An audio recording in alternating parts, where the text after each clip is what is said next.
আছে জামায়াত শিবিরের। আমি এই জায়গাটাতে আপনার কাছে আমি উদাহরণ সহ না আমি আপনাকে উদাহরণ সহই বলবো। আচ্ছা, আমি বিরতিতে যাওয়ার আগে অন্যতম আমি আপনাকে তাহলে উদাহরণ দেই। আমি প্রতিবাদ জানাই। অ্যাডভোকেট সুব্রত চৌধুরী, গুপ্ত রাজনীতি বাংলাদেশের রাজনৈতিক কৌশল হিসেবে ব্যবহৃত হয়েছে এবং শুরুতে যেটি বলছিলাম এটি খুব একটা নতুন নয়। বেশ পুরনো সময় থেকে 1974 সালের দিকেও যদি আমরা তাকাই, সেই সময় থেকে আসলে বেশ কিছু রাজনৈতিক দল রাজনৈতিক কৌশলের কারণে হলেও তারা নানানভাবে গুপ্ত হিসেবে কিংবা সুপ্তভাবেই আসলে রাজনীতি করেছেন। এই মুহূর্তে আসলে এই যে গুপ্ত শব্দটি ভিন্ন মাত্রা পেয়েছে, সেই জায়গাটাতেই আমি একটু জানতে চাই আসলে গুপ্ত কারা? না, এই গুপ্তের বিষয়টা না আমার কাছে মনে হচ্ছে এটা অপব্যবহার করছি। আমরা এত বেশি এটা নিয়ে আলাপ আলোচনা করছি। আমরা তো গুপ্ত রাজনীতি তো আপনি যেগুলো নাম বলেছেন এর বাইরেও এখানে তো আপনি জানেন যে বামপন্থের রাজনীতি নিষিদ্ধ ছিল।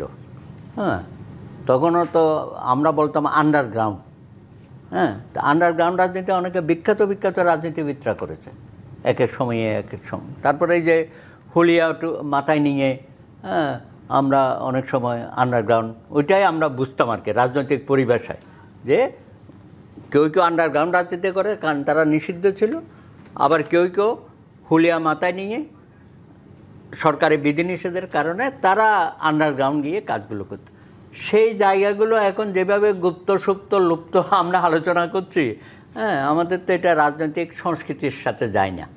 আমরা যেভাবে এখানে বড় হয়েছি, পাকিস্তান আমল থেকে যে লড়াই সংগ্রামটা করেছি নানানভাবে, হ্যাঁ তখনও অনেকেই আমরা গুপ্ত ছিলাম। হ্যাঁ, গুপ্ত রাজনীতি করতে হয়েছে। তারপরেও বাংলাদেশ হওয়ার পরও কাউকে কাউকে গুপ্তের আশ্রয় নিতে হয়েছে। এটা খুবই দুঃখজনক। হ্যাঁ, এটা খুবই দুঃখজনক। কিন্তু আপনি যে আশ্রয় নিতে হয়েছে বলছেন, সেই জায়গাটিতে আমরা যদি আসলে তাকাই বা 2024-এর যেই গণঅভ্যুত্থান, সেই সময়টা থেকে গুপ্ত শব্দটিকে আসলে যেভাবে ব্যবহার বলা হচ্ছে যে ওখানে যে এনসিপির ছেলেরা বা যারা আন্দোলনের সামনের সারিতে ছিল তারা অনেকে ছাত্রলীগে ছিল, ছাত্রলীগের কমিটিতে ছিল।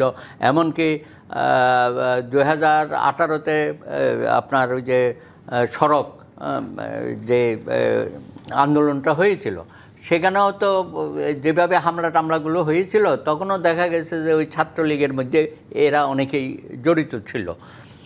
এটা আবার নতুন ধরনের কথা। তারপরে ধরেন ছাত্র শিবিরকে নিয়েও তো আমরা অনেক কথা বলেছি, তারা রক কাটতো, এইটা ওইটা সেটা। হ্যাঁ, চট্টগ্রাম বিশ্ববিদ্যালয়, রাজশাহী বিশ্ববিদ্যালয়, তারপরে এইসব আমরা দেখেছি আর কি।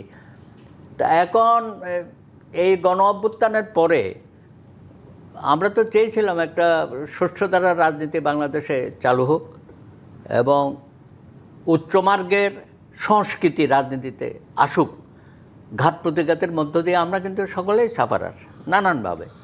তা আমরা তো এইসব জায়গা থেকে বেরোনোর জন্যই দীর্ঘ সময় আন্দোলনটা করেছি। বিশেষ করে 71-এর মহান মুক্তিযুদ্ধের মধ্য দিয়ে আমাদের যে প্রত্যাশা এবং যে স্বপ্ন, হয়তো সেটা আমরা যথাযথভাবে সঠিকভাবে রাষ্ট্র পরিচালনা করতে পারি নাই বলে বারবার আমরা হোঁচট খেয়েছি।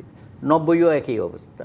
এখন 2024-এর 36 জুলাইয়ের যে গণ অভ্যুত্থান, এটাকে যদি আবার হাতছাড়া হয়ে যায়, আমি তো মনে করি একটা আবার যদি আমরা একটু আজকে সংসদের দিকেও তাকাই, এই গুপ্ত শব্দটি নিয়ে আসলে যে আমি শুনেছি কিছু কিছু বক্তব্য, তো আমরা একটা ভাইব্রেন্ট সংসদ চেয়েছিলাম।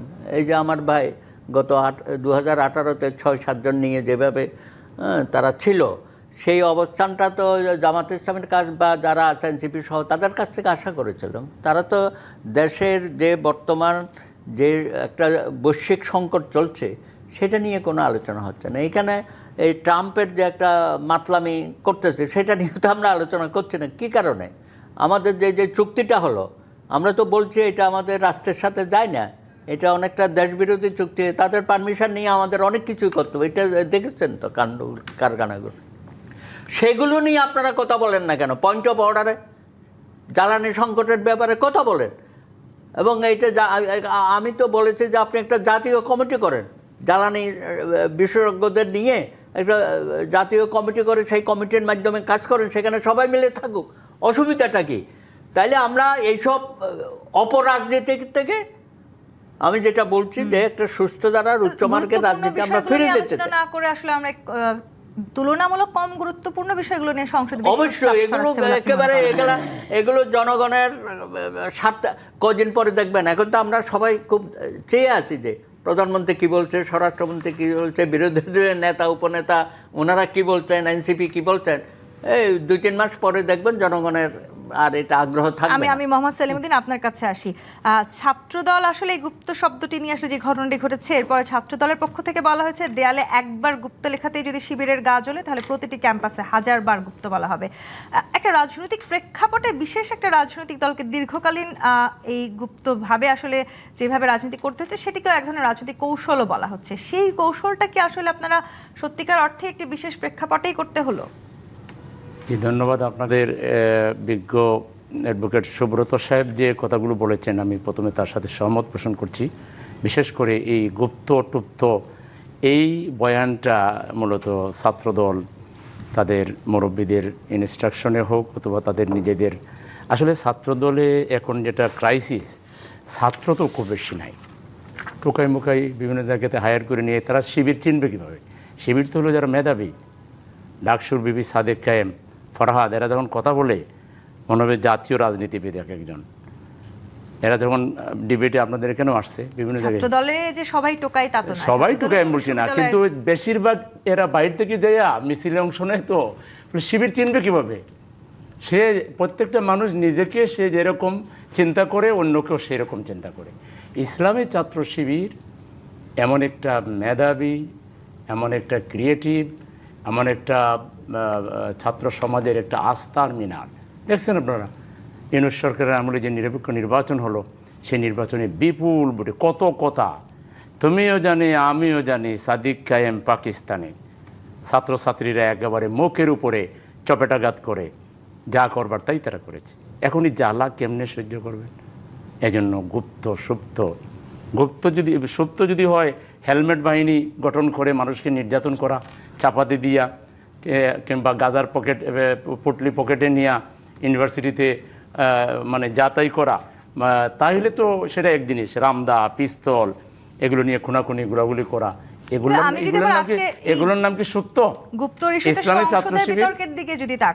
ছাত্র শিবির এমন একটা ছাত্র সংগঠন, তার জন্মলগ্ন থেকে এই পর্যন্ত কখনোই সে তার নিজেকে সম্পূর্ণরূপে আড়াল করে নেয়। যেটা দাদা বলেছেন যে রাজনৈতিক কারণে বিভিন্ন সময় কোন দলের নেতা আড়ালে যান নাই কিছুক্ষণের জন্য, কিন্তু এইটাকে এই যে একটা শব্দ দেখেন, এই শব্দটা বাংলাদেশের রাজনীতিতে এনে এটা ওনাদেরকে জাতির সামনে অনেকটা এজ লাইক হাসিনার চরিত্রের একটা মানে অনুসরণ করতেছেন ওরা। হাসিনা যেভাবে বলছিল রাজাগারের বাচ্চা কাচ্চারা পোলাপাইন কি বলছিল, এর 1 সপ্তাহ 10 দিনের ভিতরে কবর রচনা হয়ে গেছে।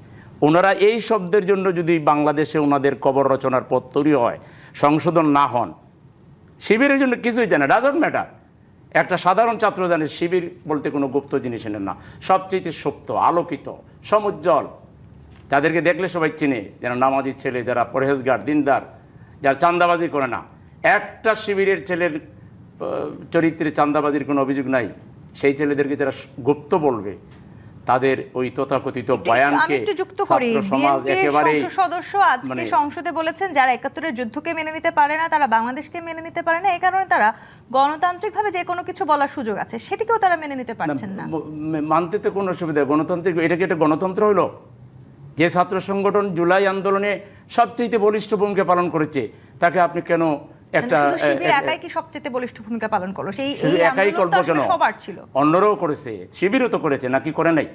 সবাই মিলে করেছে। তাইলে কেন এটা শিবিরের সাথে এখন একটা শব্দ লাগানোর কি? ওই যে একটা মানে প্রবাদ আছে, সুখে থাকলে বুতে কিলায়। মানে নিজেরা রাজনীতিকে মানে যেখানে যেখানে কন্ট্রোল করা, মানে রাজনীতিক একটা ঐক্য তৈরি হয়েছিল গণভোটের মাধ্যমে।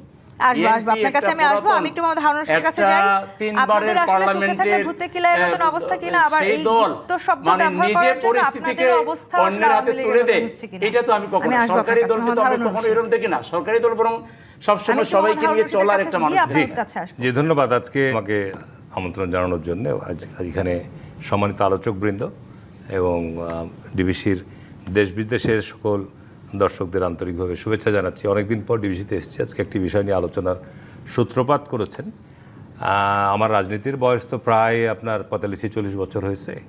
ছাত্র রাজনীতি দিয়ে আমার যাত্রা শুরু, এবং বাংলাদেশের স্বাধীনতার পর এবং বর্তমান সময় পর্যন্ত আলোচনা করতে হলে অনেক সময় লাগবে। হিউম্যান ক্যারেক্টার বলে একটা কথা আছে, মানুষের চরিত্র। আমরা এক একজন, কেউ চোর, কেউ ডাকাত, কেউ সুদর্শন, কেউ কুৎসিত, ঠিক আছে না? তো মানুষের ক্যারেক্টার নিয়ে যদি আপনি আলোচনা করতে যান, রাজনৈতিক দলের ক্যারেক্টার নিয়ে আলোচনা হবে, তো সেটা নিয়ে যদি সত্য হয়, মিথ্যা হতে গেলে আপনি সেটার জন্য একরকম আলোচনা করতে হবে। এখন 71-এ জামাত ইসলামের ভূমিকা কী ছিল, এটা পৃথিবী যতদিন থাকবে, বাংলাদেশ যতদিন থাকবে, এটা নিয়ে কিন্তু কেউ এই জায়গা থেকে আপনার এতে ইতিহাস থেকে মিশতে পারবে কি? পারবে না। তো এখন এখানে আন্ডারগ্রাউন্ড আর গুপ্ত কিন্তু কমপ্লিটলি ডিফারেন্ট জিনিস। সুব্রত যেটা বলেছে, আমরা যখন আপনার স্বাধীনতার উত্তর পরপরই আপনার রাজনৈতিক যারা স্পেস সেভাবে পায়নি, তারা অনেকে আন্ডারগ্রাউন্ডে চলে গেছে, মানে আপনার গোপন রাজনৈতিক তৎপরতা চালিয়েছে। তারা কিন্তু অন্য কোনো রাজনৈতিক দলের আশ্রয়িত হয়ে কাজ করেনি, ঠিক আছে না? এগুলো কমিউনিস্ট পার্টি সহ অনেক দল আছে। ইভেন আপনার যখন শেখ মুজিব আপনার বাকশাল কায়েম করলো, তখনও আপনার অনেক বৈধ রাজনৈতিক দল আন্ডারগ্রাউন্ডে চলে গেল। আন্ডারগ্রাউন্ড ভিন্ন জিনিস, আর গুপ্তটা এখানে মিনিং করা হচ্ছে ভিন্ন। গুপ্তটা শব্দটা এসছে কখন? গুপ্ত হচ্ছে বিগত 15 বছর আপনার যে আওয়ামী লীগের দুঃশাসন ছিল, এখানে বিশ্ববিদ্যালয়গুলোতে একচ্ছত্রভাবে ছাত্রলীগ ছাড়া অন্য কারোরই কোনো অস্তিত্বই ছিল না, কোনো রাজনৈতিক দলের কোনো কর্মকাণ্ডই ছিল না, ছাত্র শিবিরেরও ছিল না, ছাত্র দলেরও ছিল না, ঠিক আছে? এখন আপনার এই 5ই আগস্ট 2024-এর এই জুলাই পরিবর্তনের পর, তখন ছাত্রদের একটা আপনার কোটা বিরোধী আন্দোলন থেকে যাত্রা শুরু করে পরবর্তীতে গণঅভ্যুত্থানের রূপ লাভ করলো এবং সরকার বিদায় হলো। এরপরে যে চরিত্রটা দেখা গেছে, ওই সময় যারা ছাত্রলীগের অন্তর্ভুক্ত ছিল, ছাত্রলীগের মিছিল করেছে, ছাত্রলীগের স্লোগান দিয়েছে, এরা কি গুপ্ত হিসাবে পরিচয় করা হচ্ছে? এটা সত্য। আমাদের দেশের আপনি চরিত্র যদি ছাত্র সমাজের যে ক্যারেক্টার ফ্রম আপনার পাকিস্তান আমল থেকে যদি আপনি শুরু করেন, ভাষা আন্দোলন থেকে যদি শুরু করেন, ছাত্র সমাজের ক্যারেক্টার, ছাত্ররা অলওয়েজ আপনার যেটা সত্য সেটা তারা প্রকাশ করবেই। আমি রাজনীতি করি, আমার বিএনপি আমার অঙ্গ সংগঠন ছাত্রদল, আমি ছাত্রদলকে কিন্তু সত্যকে আপনার আড়াল করার জন্য আমি দামাতে পারবো না, এই তুমি থামো, যেটা সত্য সেটা প্রকাশিত হবে। সুতরাং এখানে আমি আসলে সেলিম ভাই এখানে যে কথাটা বলেছে, একটা কথা কি শুনেন, ছাত্রদলের মেধাবী ছাত্রদলের মধ্যে মেধাবী ছাত্র নেতৃত্বের অভাব আছে?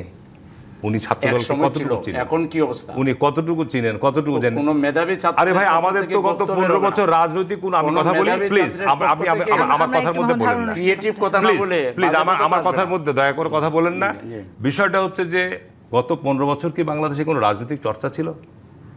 কোনো ছাত্র সংগঠনের রাজনৈতিক চর্চা ছিল? আমি তো ছাত্রদল করে আওয়ামী লীগের মধ্যে গুপ্ত হয়ে থাকতে পারিনি। আমি যদি আওয়ামী লীগের মধ্যে গুপ্ত হয়ে থাকি, আমাকে বহিষ্কার হবে দল থেকে, প্রশ্নই আসে না। বিষয়গুলো আপনাকে এইভাবে পরিষ্কার আসতে হবে।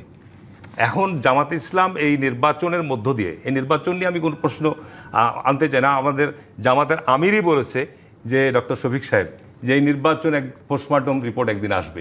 আমি আমার নির্বাচনী এলাকা থেকে আমি বলবো যে আমার সঙ্গে জামাত ইসলাম বিগত 5টি নির্বাচন করেছে। আমি গত 18 নির্বাচনে আমার সঙ্গে বর্তমান যে এমপি হয়েছে 75,000 ভোটে পরাজিত হয়েছে। হাও, একবার দুবার না, আমার সঙ্গে অতীতে 4বার। তাদের ভোটের তো একটা রেশিও আছে, 50,000, 60,000, তাদের ম্যাক্সিমাম 1,90,000 ভোট। তো এটা তো আপনার আমাদের বাংলাদেশে যে 111-এর পরে যে নির্বাচন হচ্ছে, এক্সিট প্ল্যান ছিল ফখরুদ্দিন মঈনুদ্দিনের, তখন আপনার বিএনপিকে 30টা সিট দিয়েছে। হাসিনা তো পার্লামেন্টে দাঁড়িয়ে বলেছে যে আমি ইচ্ছা করলে একটাও সিটও না দিতে পারতাম। আজকে আপনার প্রফেসর ইউনূসকে নির্বাচনকে আনার জন্য জামাত ইসলাম ছাড়া এখন আর কোনো দল নাই। আওয়ামী লীগ নিষিদ্ধ, আওয়ামী লীগের সঙ্গে যারা জোটে ছিল তারা সব নাই। এই নির্বাচনকে আন্তর্জাতিক এবং জাতীয়ভাবে গ্রহণযোগ্য আনার জন্যে এখন জামাত ইসলামকে যদি আপনি বলেন যে এখন কখন বলছে পিআর ছাড়া ভোট হবে না, কখন বলছেন গণভোট ছাড়া ভোট হবে না, তারপর তাদের সাথে একটা মিউচুয়াল আন্ডারস্ট্যান্ডিং অবশ্যই হয়েছে। সুতরাং জামাত ইসলামকে ভাবতে হবে। জামাত ইসলাম যদি এখন মনে করে থাকে যে 50 বছরের স্বাধীনতা উত্তর বাংলাদেশে জামাতে ইসলাম বিএনপির সঙ্গে দীর্ঘদিনের পথ চলা, এবং জামাতে ইসলাম এই পথ চলতে গিয়ে এককভাবে নির্বাচন করে তাদের ভোটের অবস্থানটা কি তারা ভালো মতো জানে। সুতরাং নির্বাচন যদি ফেয়ার এবং ফ্রি হয়, বাংলাদেশে জামাতে ইসলাম কটা সিট পাবে সেটা কিন্তু আলোচনার জি, ব্যাপার। এটা অর্থাৎ মানে একটি সুতরাং রাজনৈতিক আজকে আমি দল- যেটা মনে করি, আমি শেষ করি, আমি যেটা মনে করি যে আজকে সুব্রতদা যেটা বলেছে যে পার্লামেন্টে এখন যেহেতু সরকারি দল বিরোধী দল আলোচনা হচ্ছে, আমাদের জাতীয় ইস্যু, আজকে মাননীয় প্রধানমন্ত্রী পরিষ্কার বলেছে যে জাতীয় ইস্যু নিয়ে আসলে আমরা একসাথে আলোচনা করি। আমাদের এখন উচিত যে আমাদের এটা জাতীয় সংকট, জি, আন্তর্জাতিক সংকট, বিরতির জ্বালানির সময় কারণে সারা বাংলাদেশে একটা যে সংকট তৈরি হয়েছে, সেটা নিয়ে জরুরি শুধু আলোচনা আপনার করা প্রয়োজন। পেট্রোল পাম্পে না, এটা সর্বক্ষেত্রেই। নিশ্চয়ই, তো সেটার জন্য আমাদেরকে বসতে হবে। একটা কথা একটু আমি বলি, একটি রাজনৈতিক দলের হয়ে আসলে দীর্ঘদিন অন্য একটি রাজনৈতিক দলে লুকিয়ে থেকে রাজনীতি করাটাকেই হয়তো গুপ্ত বলার চেষ্টা করা Right. হচ্ছে রাজনৈতিক দলের পক্ষ থেকে। সেই উদাহরণ কিন্তু অনেক আছে জামায়াত শিবিরের। আমি এই জায়গাটাতে প্রশ্নই আপনার কাছে ওটা। আমি উদাহরণ এটা সহ আপনি- না আমি এবং আপনাকে আপনারা উদাহরণ সহই সাংবাদিকরা বলবো। এই বাংলাদেশের আচ্ছা, আমি রাজনীতিকে বিরতিতে যাওয়ার নষ্ট আগে করার জন্য অন্যতম আমি আপনাকে তাহলে উদাহরণ দেই। আমি প্রতিবাদ জানাই। নিশ্চয়ই, আপনি আপনার নিজে প্রতিবাদ কোনো জানানোর পক্ষ অধিকার নিতে আছে, পারেন না। আমারও বলার এরকম অধিকার করলে আছে। আপনাদের এইসব টক শোতে আমরা আসবো না। আপনি আমি কি ছেড়ে আপনাকে দিবেন, উদাহরণ টেবিলে দিই? আলোচনা করবো আমরা। সাদিক আপনি কেন এই কথা বলছেন? কায়েমের একটি পুরনো এটার ভিডিও আছে একটা যেখানে প্রমাণও তিনি নাই। সূর্য সেন হলে এইটাই নৌকা নৌকা আপনারা বলে আপনাদের স্লোগান বয়ান, এই দিচ্ছেন এবং সাংবাদিকরা সেলফি এগুলো তুলেছেন। করেছেন। আপনারাই আমি দেখে এগুলো বলছি এই বয়ান দাঁড় করান। আপনারাই ফরহাদ বিশ্ববিদ্যালয়, ঢাকা বিশ্ববিদ্যালয়ে 2022 সালে আওয়ামী লীগ ঘোষিত কমিটিতে ছিলেন। কোনটাই আসলে আমার বানানো কথা না, সবকিছু আসলে প্রমাণ সহ সবকিছু আছে। জি, আপনি প্রটেস্ট করলেও আসলে এই সেলিমউদ্দিন যে প্রশ্নে আমি ছিলাম, যেটি মোহাম্মদ হারুন রশিদ বলেছেন, একটি রাজনৈতিক দলের নেতা হয়ে অন্য একটি রাজনৈতিক দলে আসলে দীর্ঘদিন থাকাকেই এক ধরনের গুপ্ত বলার চেষ্টা করা হচ্ছে সাধারণত। এই জায়গাটিতে আসলে ছাত্র শিবিরকে নিয়ে অনেকগুলো উদাহরণ আছে, অনেকগুলো অভিযোগ আছে। সেই জায়গাটিতে আসলে আপনাদের কি বলা আছে? ছাত্র শিবিরের বেশ কিছু নেতাকর্মী, এমনকি ডাকসুর ভিপি, তিনি নিজেও আসলে দীর্ঘদিন আমরা দেখেছি আওয়ামী লীগের হয়ে হলে থেকেছেন। এগুলো ডাকসুর বিপি অনেকবার জবাব দিয়েছেন। এগুলো কোনোটাই প্রমাণিত নয়। এগুলো হলো ডাহা, চরিত্র হননের এবং মিথ্যাচারের একটা দৃষ্টান্ত বটে, আর কিছুই না। এবং আসলে ডাকসুর বিপি এই সময় আপনি ঢাকা ইউনিভার্সিটির ছাত্রছাত্রীদের কী মনে করেন? এরা ট্যালেন্ট, অনেক বেশি ট্যালেন্ট। তারা কি না বুঝে ডাকসুর বিপি সাদিকে গুপ্তকে ভোট দিছে? তার মানে আপনি প্রত্যেকটা ভোটারকেও আপনি গুপ্ত সাব্যস্ত করতে চাচ্ছেন। এই আলোচনা কেন, এই আলোচনা কেন টেনে আনা হচ্ছে? একমাত্র আমি হেরে গেছি, এখন আরেকজনের চরিত্র নষ্ট করতে হবে, কিংবা ক্যাম্পাসে একটা অরাজকতা তৈরি করতে হবে, কোনো ফায়দা লুটতে হবে। তাছাড়া সেটেল বিষয় ওইটা যদি আপনি নির্বাচনের সময় বলেও থাকেন তাকে গায়েল করার জন্য, তাকে হারাবার জন্য, আপনার বয়ান তো ছাত্ররা গ্রহণ করে নাই। সুতরাং এখনও ওইটাই টেনে কেন একটা সুন্দর পরিবেশ পার্লামেন্টে যেখানে ওপেন ডিবেট হচ্ছে, সরকারি দল বিরোধী দল, আজকে মাননীয় প্রধানমন্ত্রী বলেছেন বৃহত্তর যে কোনো প্রয়োজনে জনগণের স্বার্থের ব্যাপারে আমরা একসাথে বসে আলোচনা করব। সেখানে কলেজে, ইউনিভার্সিটিতে আমরা কেন এগুলোকে প্রশ্রয় দিচ্ছি? আমার শ্রদ্ধেয় বড় ভাই সাবেক এমপি ওনার কথায় বোঝা গেল, আল্লাহ মাফ করুক আমি সন্দেহ করতে চাই না, কথা বোঝা গেল যে ওনারা অবগত আছেন এবং এই ধরনের চর্চা হচ্ছে। ওনারা বন্ধ করছেন না কেন? কি ধরনের চর্চা হচ্ছে? এই যে মানে যারা বলতেছে, বিশেষ করে এটা তো ছাত্রদলই বলতেছে, তো ছাত্রদল যখন এটা বলতেছে, মুরব্বী সংগঠন হিসেবে বিএনপির দায়িত্ব হলো তাদেরকে এটা স্টপ করানো। তোমরা এটাতে কেন ক্যাম্পাসে আনরেস্ট তৈরি করছো? ক্যাম্পাস তো শান্ত আছে, তোমরা পজিটিভ 10টা কাজ করো বাবা। শিবির যদি 5টা করে, তুমি 10টা করে ছাত্রদের ম্যান্ডেট তুমি নাও। তুমি সংঘাত লাগাই কি কখনো ম্যান্ডেট পাবা? আপনাদের দলের অনেক মানে ছাত্র শিবিরের অনেক নেতাকর্মীদেরকে তো আমরা দেখেছি শিবির যে সত্য না, আপনাকে একটা ডকুমেন্ট দেই, কখনোই যে গুপ্ত না, শিবির অলওয়েজ সুপ্ত। এটার প্রমাণ হলো ঢাকা ইউনিভার্সিটির একটা নির্বাচনেও শিবির অংশগ্রহণ থেকে বিরত থাকে নাই। হঠাৎ করে গুপ্ত থেকে এসে কেউ নির্বাচন করতে পারে না। ঢাকা ইউনিভার্সিটির প্রত্যেকটা ছাত্র সংসদ নির্বাচনে বিপুল ভোট শিবির পেয়েছে। কোন অবস্থায়? যখন শিবির সব সময় টর্চারিংয়ের মধ্যে ছিল, বিপদের মধ্যে ছিল। একটা গভর্নমেন্টে তো শিবিরকে ছেড়ে কথা বলে নেই। তারপরে আপনি ইতিহাস দেখেন, এরপরে আর আপনি এজ এ সাংবাদিক হিসাবে আর কোনো নয়া প্রমাণ হাজির করার দরকার নাই। প্রমাণ এটাই যে ঢাকা বিশ্ববিদ্যালয়ের শিবির একটু বলতে চাচ্ছি এবং বিপুল ভোট আমার সুব্রত দা কি বসেই থাকবে? আমি একটা জিনিস বলছি কি, দেখেন ইউনূস সরকারের সময় ওনারা যে 1.5 বছর সময় অতিক্রম করে গেলেন এবং দেশের যে একটা ক্রান্তিকাল সময় অতিক্রম করেছে, আপনার বিশ্ববিদ্যালয় নির্বাচন নিয়ে তো অনেক কোশ্চিন আছে। কোনো সন্দেহ নাই। আমি তো নিজে ছাত্র নির্বাচন কলেজে করেছি, বিশ্ববিদ্যালয়ে করেছি, কিন্তু এই বিশ্ববিদ্যালয় নির্বাচনের সময় আপনি যেখানে গত 15 বছর ছাত্র সংগঠনের কোনো রাজনৈতিক চর্চাই ছিল না কোনো বিশ্ববিদ্যালয়ে, তো আপনার বিশ্ববিদ্যালয় নির্বাচন এত জরুরি হয়ে গেল? জাতীয় নির্বাচনের পূর্বে বিশ্ববিদ্যালয় নির্বাচন করা এটা তো একটা এজেন্ডার অংশ ছিল। রিহার্সাল হইলো।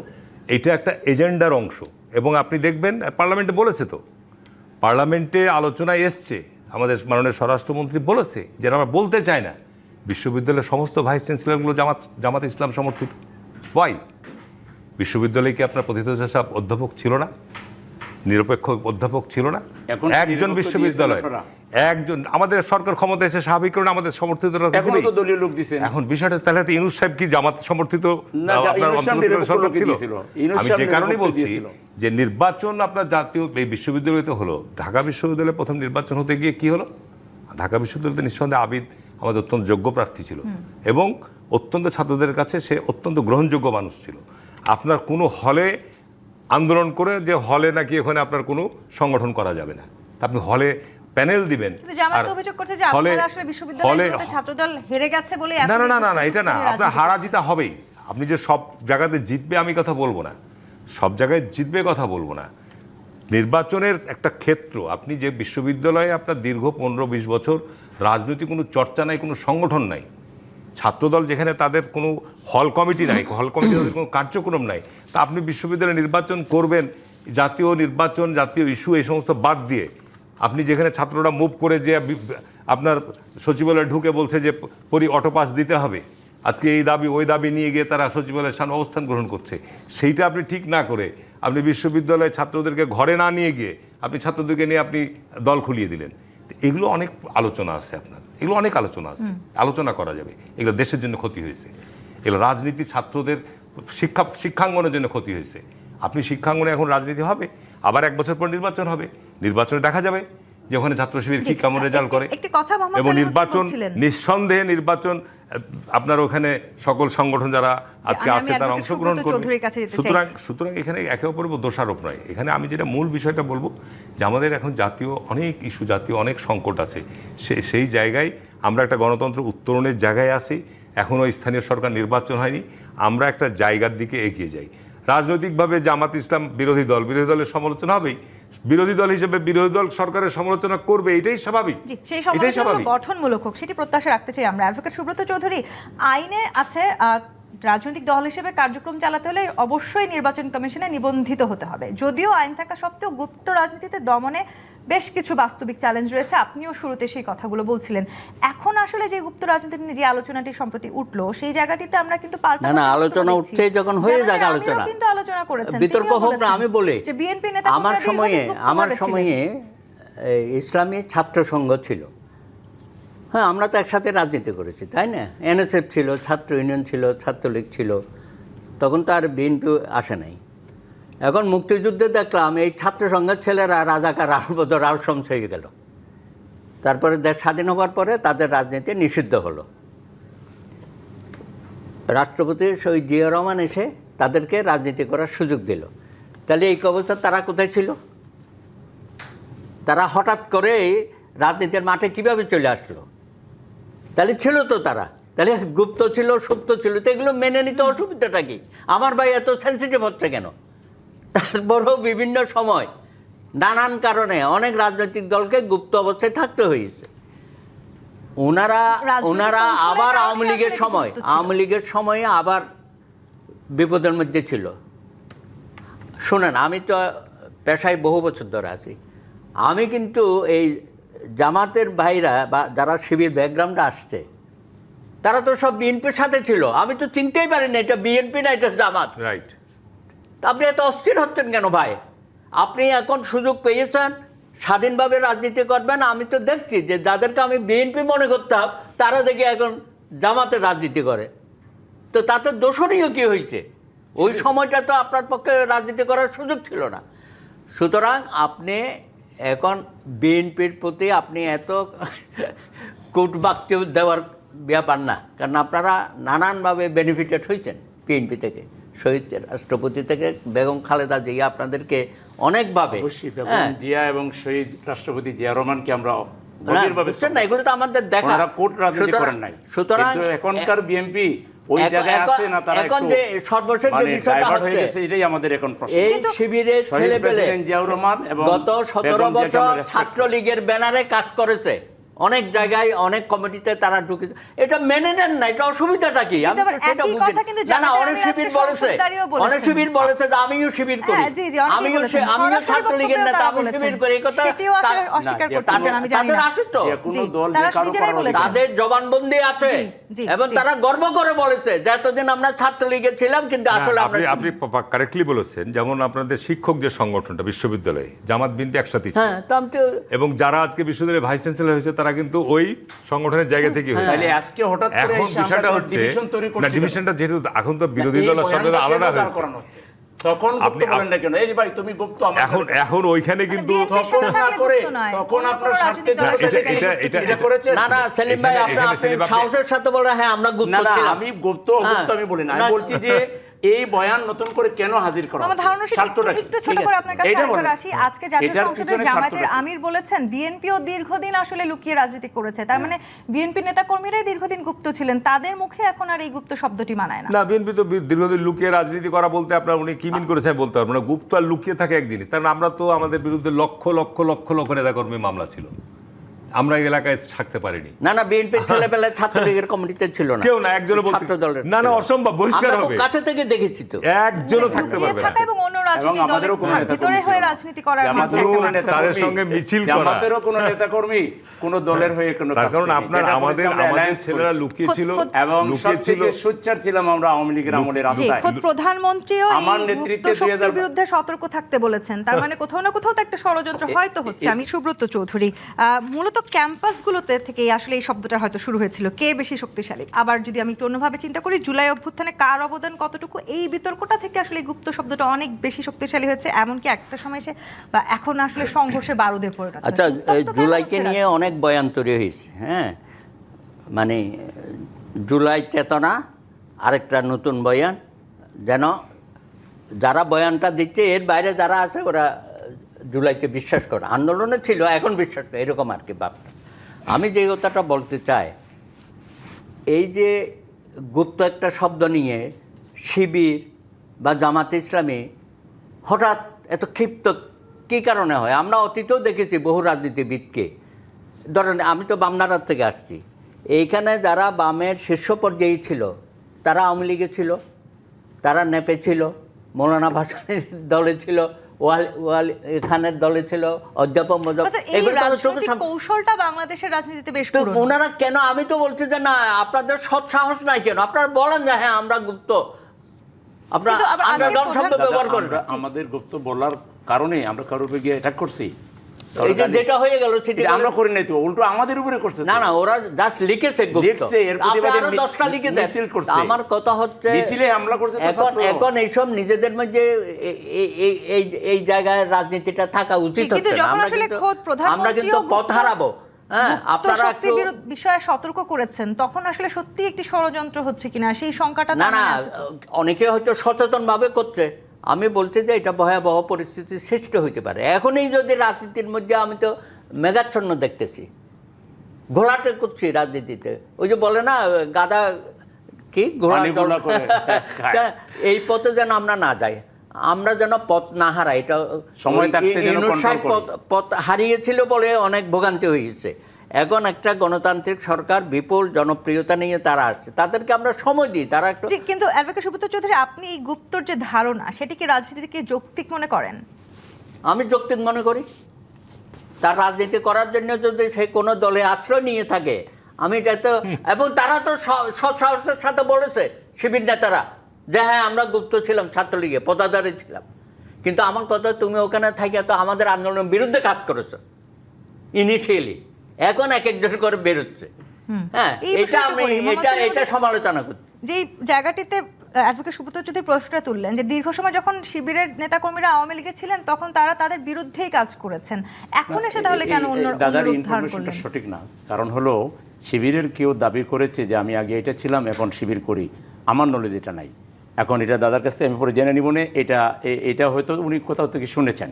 শিবির কেউ ছাত্রলীগে ছিল এখন দাবি করতেছে। হ্যাঁ, যদি কেউ আগে ছাত্রলীগ করতো, কনভার্ট হয়েছে, আদর্শ চেঞ্জ করে শিবিরে আসছে, সেটা তো যে কেউ করতে পারে। আমি আপনাকে কিন্তু একটা পোস্ট বলি, গুপ্ত হয়ে একজন শিবির সে নেতা তিনি ছাত্রলীগ নিজে পোস্ট করেছে, করেছেন। দেন আবার সে মানে শিবিরে চলে আসে। এটাও লিখেছেন যে ছাত্র শিবিরে যে ছেলেগুলো সক্রিয়ভাবে ছাত্রলীগ করতো তারা মূলত আইডেন্টিটি ক্রাইসিস থেকে না, উত্তরণের সে জন্য যদি আওয়ামী লীগ ছাত্রলীগ করেছে। করে থাকে আর তারপরে তার আদর্শ চেঞ্জ করে, এটা তো করতেই পারে। এরকম আমরা বাংলাদেশের পরে এদেশের বিএনপিতেও কি আপনারা এরকম দেখেছেন, এই উদাহরণ দেখেছেন? বিরাট সংখ্যক মানুষ আওয়ামী লীগ করেছে, তারা কি পরে আওয়ামী লীগের ছিল? এক সময় যত মানুষ জিয়াউর রহমান সাহেবের সময় বিএনপি করেছে, সব মানুষ কি বিএনপিতে আছে? দল পরিবর্তন করা একটা ভিন্ন জিনিস।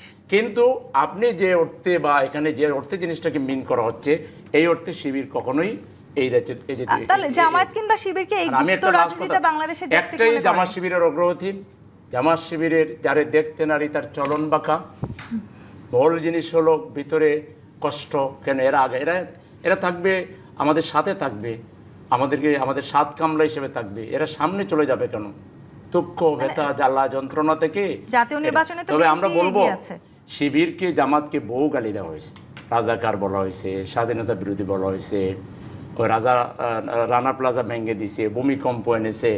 এগুলো গুপ্ত সুপ্ত যা বলেন, শিবির এমন উদার এবং সহিষ্ণু রাজনৈতিক দল। এটা আমরা তো এখানে উত্তেজিত কাউকে অ্যাটাক করি নাই। আমরা তো উত্তপ্ত হতে দেখছি। সিটি কলেজে যেটা হয়েছে, যাই হোক, এখন ব্যাপার হচ্ছে সিটি কি, কলেজে যেটা হয়েছে, সেলিম যে ভাই হয়তো তো বাকবিতণ্ডা ছাত্র শিবিরের করে শিবির মিছিল করেছে, প্রতিবাদ করেছে, এই প্রতিবাদ মিছিলে অ্যাটাক করা হয়েছে। জি, মোহাম্মদ কথাটাকে হারুন রশিদ, অন্যভাবে ছাত্র বলে- দলে কি আসলে আমি প্রতিবাদ লাস্ট একটা কথাটা বলে করেছে? ফেলি, কি আর সুযোগ দিবেন? 10 সেকেন্ড দিতে পারি, 10 সেকেন্ড। আচ্ছা, লাস্ট কথা হলো যেটা দাদা বলেছেন, আমরা তিনজনই একমত। এইসব পুরাতন কালচার, যেটা শেখ হাসিনার কালচার, মানুষকে অভিযোগ দেওয়া, মানুষের উপরে মিথ্যা আরোপ করা, এগুলো বাদ দিয়ে আমরা বরং জি, সেখানে সবাই আসলে মিলে দেশ রাজনৈতিক গঠনের দলগুলো দিকে যাই। শীর্ষস্থানীয় নেতারাও এক্ষেত্রে কিন্তু এই একই বিএনপির দায়িত্ব আলোচনা সবচেয়ে করছেন। বেশি, আমরাও আমাদের দায়িত্ব জি, পালন মোহাম্মদ করব হারুন রশিদ। ইনশাআল্লাহ।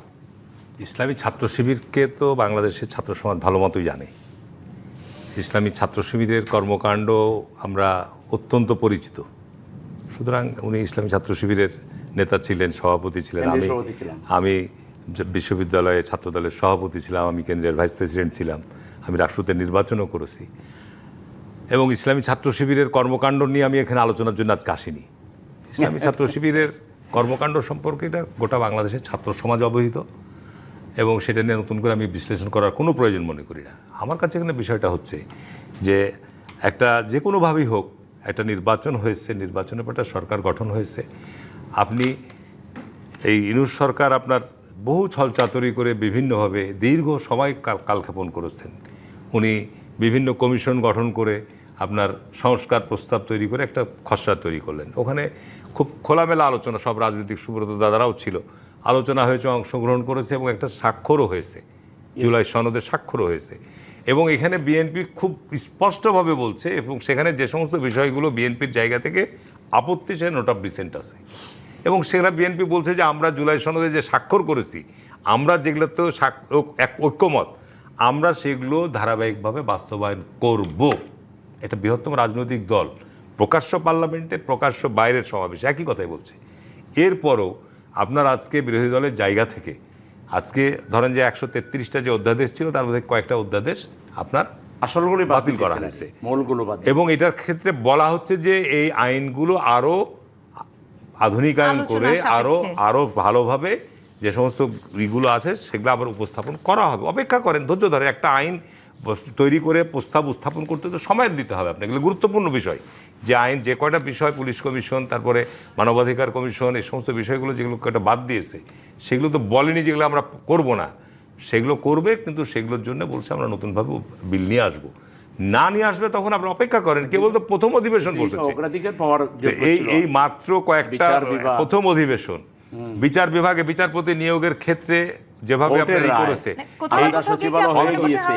না না না, আপনি অন্তর্বর্তীকালীন সরকার, আমি প্রথমে বলবো অন্তর্বর্তীকালীন সরকারে যে প্রথম যে 20 জন না কজন বিচারপতি নিয়োগ দিয়েছে, সেটা কি যোগ্যতা সম্পন্ন বিচারক নিয়োগ দিয়েছে? আমি বলবো যে নো। জাতির যে প্রত্যাশা ছিল, যে প্রক্রিয়া দিয়ে যোগ্যতা সম্পন্ন বিচারপতি নিয়োগের যে প্রত্যাশা, যে এখানে রাজনৈতিক যে আপনার বিবেচনায় বিচারক নিয়োগ দেওয়া হয় অযোগ্য বা বিভিন্ন রকম প্রশ্ন থাকে, কিন্তু অন্তর্বর্তীকালীন সময়ে যে বিচারকগুলো নিয়োগ দিয়েছে সেগুলো নিয়ে তো প্রশ্ন আছে। সুতরাং আমার যেটা প্রশ্ন হচ্ছে যে জামাত ইসলামের ভাইদেরকে আমি বলবো যে ভাই আমাদের মানুষের যে চারিত্রিক যে গুণাবলী, রাজনৈতিক দলেরও কিন্তু কিছু ইতিহাস ঐতিহ্য আছে। সেদিন পার্লামেন্টে একজন বলল যে বিএনপির ৭১ আছে, বিএনপি যদিও ৭১-এ জন্ম হয়নি, তারপরে বিএনপির ৯০ আছে, বিএনপির আপনার ২৪-২৬ আছে। এই বিষয়গুলো আলোচনা হচ্ছে না, এগুলো রাজনীতিতে একটা হিউমার, এগুলো রাজনীতিতে আপনার বিভিন্ন আলোচনার সময় বিভিন্নভাবে আলোচনা হয়। সুব্রত চৌধুরী, অসংখ্য ধন্যবাদ।